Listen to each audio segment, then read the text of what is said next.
we are, back to live action, or almost live, because I'm definitely going to start going live on this. I just want to, just check the scene for things right now and see how this thing is recorded. I got another phone that I think is a little bit more heavy duty, so it can handle the processing. But wow, I mean, there's a lot going on, and I really wanted to get on this today and let everyone know today is a new day. Like today, as it loads up, there's going to be something different that happens from here, that we will return to ourselves. And I really want to remind you about about a few things. Like the first important thing I think you should realize is when they say mysticism, I'm going to tell you something about mysticism. What's being referred to is the mist. And since many people like to confirm things with their eyes, this is a great exercise for you, that if you get out here about, right when the sun rises in your area, that just depends on where you're at on the equator. Right before then, if you can somehow get the sun coming in and you look up into the air, maybe you can even use, if you don't have a good humidity in the air, you probably can use a humidifier. You get the mist going, and then you start taking your breaths in the bed, and then you start looking up. And what you'll notice is you'll notice that you're able to change the directions of the mist based on your mind. Like if you say, turn it this way, turn it that way. If you say, oh, it looks like a Toyota field. Now, of course, you need to get up there a little bit, because this is what low vibration does. Low vibration doesn't allow you to see the mist. It doesn't allow you to see, let's say, the magic in the whole thing, and how everything's controlled by our mind, and how let's say, for instance, if you inherit a dark state of consciousness from whatever's going on, let's say in the world at large, you start watching that stuff, and then you start, thinking like that, and that starts getting into your mist. Then you actually start drawing this geometric field around yourself that is just responding to what you're projecting, and then so thus you see through that lens. And the interesting part about it is that term, the lens, like how many lenses we have to really see things. Like with the camera, let's say camera operates on a single lens and the shutter. The human has multiple lenses within lenses that allow it to see these different things. And so I wouldn't even, I was trying to figure out, what should I even call it? Because I tried to address it as, man, it was an eye. And they were like, nah, this is not an eye. Like the eye is the two things that you're using in the world. What you're using right now to see this has another title. We're not even gonna, elaborate on those titles, because it doesn't matter, meaning that, hey, stop putting things in the binds of the limitation of your two eyes, which is a geometric thing, like you see in the Eye of Horus, the 1/4, the 1/8, like that whole design, it has its limitations. It's the physical world. So if you're ready to see beyond, or get ready to see beyond non-physical, these are the phases. The mist is one of the phases is the last phases that you see before things, you can't visualize them with these two eyes. But the power of seeing it with these two eyes, though, because these two eyes are the consciousness that was formed in this world, is seeing is believing for that being. So it becomes convinced, okay, I'm changing my field around me. Now, one of the deepest things that I saw this morning was in relation to the elders. And, this is a special one out to my mother, that the elders have to understand that right now what's going on is they need to be conditioned, or they're being conditioned, or they should have been conditioned, or they were always conditioned. These are all the tenses of time. To what I would say is, and I just kind of lost my train of thought for a minute just thinking about time, but let me get back on the track of the flow. See, they will transition into the youth of their family lineage, right? So I was watching this transformation in the mist, and how even my mother was transferring into my daughter. And that may sound crazy to people, but first of all, this is genetics, this is codes. But when you're using that lens, I'll just call it that, you can literally see it. And man, I was thinking about, like, okay, here's another thing. So obviously they just had the Easter, right?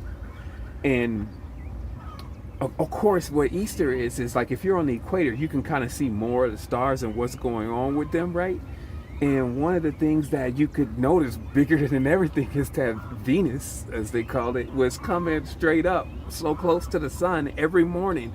And at first it started really bright, and then now it's still there, but it's starting to fade back away like the normal star, right? So of course, see, a navigator, what a navigator is going to do is learn how to navigate these oceans, this sea, this water. Let me reset this. Navigator is going to learn how to navigate this ocean, this sea, this water, and they're going to learn how to go with the flow of the energy that's moving on a massive cosmic scale. What you're looking at in the sky is not what most people think. Let me just explain it to you. Let me break it down. Hold on, check this out real quick. You see it again. There's the sky, right? And what the sky is, just so you understand the reality, flat earthers, you're gonna love this, because it's gonna simplify this stuff for you real good, right? So what this is actually, when I really delve deep into finding it out, that means I go into another body, and then I go and I dive into this thing, and I try to get answers to questions. And because the field is fully morphogenic, any questions that you ask, they're immediately answered. It's just all about your own consciousness. If you're afraid in there, if you don't know how to relax, and all those other preparatory phases, then you won't be seeing that. Just like not anyone going on ayahuasca or anyone going on DMT or whatever is going to have some massive experience. It's just all about it being synchronized just for you. And one of the things that has been really coming through is understanding that, okay, so where you're at literally is in a seed. Okay, we can call that a bubble, but it wouldn't be a perfect sphere as we know it. It would be more like what seeds look like and beings look like, right? And that kind of structure itself, what that is doing is it's actually inside of what we would understand as water. Okay, so this is a bubble, okay, inside of water. I'm just going to make it, you understand it from a clear tense of how we use words today, okay? And what's on the outside of this is actually the ocean, in the tense of how we know an ocean. It is like they talk about, oh, they're always trying to find water out there because they know that there's life. Actually, there's nothing but water out there. And in the event that the vault opens, all the water comes in. And so what Genesis really is actually the end of this prophecy or program that they want to run. Because so the end starts in the beginning. And then the end, actually, the beginning talks about this deluge, right? And that's actually supposedly the end, because the vault actually will open. And the souls, the beings, the seeds that have been growing will go free. And the goal is for them to be at the level of maturity to where they're ready to come out of the seed. Okay, so that's what's happening. So while we're inside of the seed, all of what you see here, every single thing, nothing excluded, is actually all the part of one being. So animals, humans, everything else are all germinations of the same seed, but still in their seed themselves separate, like the liver and the kidney and all of those different parts, because in a sense they are separate. They're responsible for growing different parts of the entire being, right? So peep out what's going on. So what happens, of course, inside the seed, like, so this is a sealed dome, a sealed vault, okay? And obviously you will have forces that will want to try to open this up so that way we can be exposed to the ocean before time. And the reason why, just so you to understand the galactic ocean, right? Now, see, in our ocean, so you can understand the scale of what we're talking about. In our ocean, there's some big creatures out there. There's some, I mean, whales, you've seen them, but as you go deeper and deeper, there's some large squid, you know, with massive brains, right? So that's just our ocean.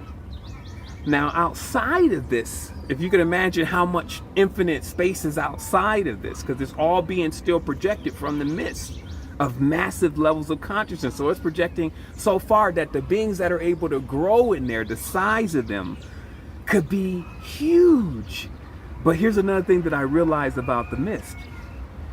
That not only, like, that's why they say, hey, when you die, then you'll join back with whatever what everything is, right? Because yes, when you do leave here, your particleization goes right into that wave that you're always a part of and is everything. So it goes in there, but it also remains still conscious of itself. And then what it does is it harmonizes and gravitates around the things that it is like. And that's how actually life comes into existence. That's how humans are even formed. They are coilous bonds of ideas, projections, memories, desires, etc., actually becoming solid for what we would see in the density of this reality, but still be particles according to what they truly are, being able to move through everything and are moving through everything and could have awareness if they choose to. So I wanted to say to you that today, for all the people who have ever listened to what I've said and what I've taught, and I've always been really meticulous about how it's presented. Like I present things, I'm not playing checkers, I'm playing chess here. So it has to be spaced out. Like if you're going to teach someone something, it's got a first grade, second grade, third grade. You got to go through those processes. You just can't go elephant gun with it and, oh, this is the Anunnaki and blah, blah, blah, and we're gods and blah, blah. And then people are still sitting at the house eating, drinking Mountain Dew and it's eating Rice Krispie treats. You have to tell them about the entire process, and that's what this has been. That's what I've been a part of, and that's what you've been a part of with us co-creating together. And so what's about to happen now is I've decided that I'm going to fully activate on the dimension. That I've seen enough. Like realistically, just as there can be craziness, there can be great things. Just as there could be a highlight of craziness only, there could be a highlight of great things only then.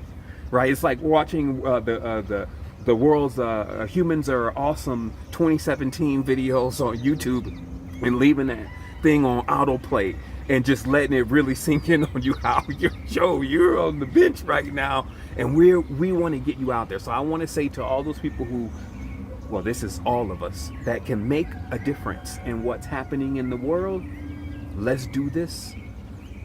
What you need, I got for you. We're unfolding a massive situation here. I'm compressing time. I'm saying 2 weeks. We're rolling out with ways to get people employed. We're rolling out with real spirit tech to deal with grimy situations going on in low vibratory spheres. And we won't wage any kind of wars that they wage. We're coming in with the healing. We're coming in with the abundance. We're coming in with the fertility, right? Because that's what this whole week has really been about. So tap into your mist. And last week, tap into your mist. Realize all the time that what's the field that's around you is being controlled by what you think. So you shouldn't let things control what you think, right? You can observe. Don't stick your head in the sand. But emotional, chemical changes within your body because of what you're looking at, stay your course, stay your mission, stay in the course of the flow, navigate the ocean, okay? Learn how to navigate it so when you get out there, you know what you're doing. And I'll close out with that. So what happens is, so when you get into the cosmic ocean, it's like your vessel is on the water, right? And you now need to know how to sail or you get shipwrecked.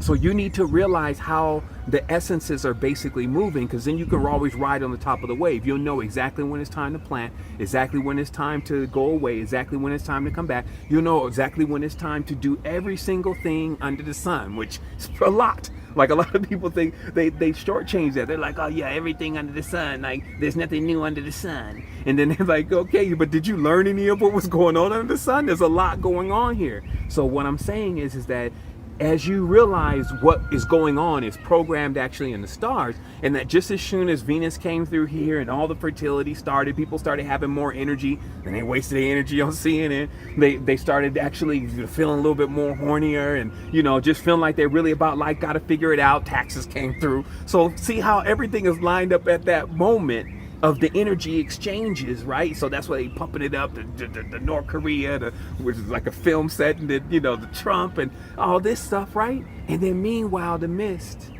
that we have is being used to program that reality and to terrorize not only us, but other people with it, when we can completely change it.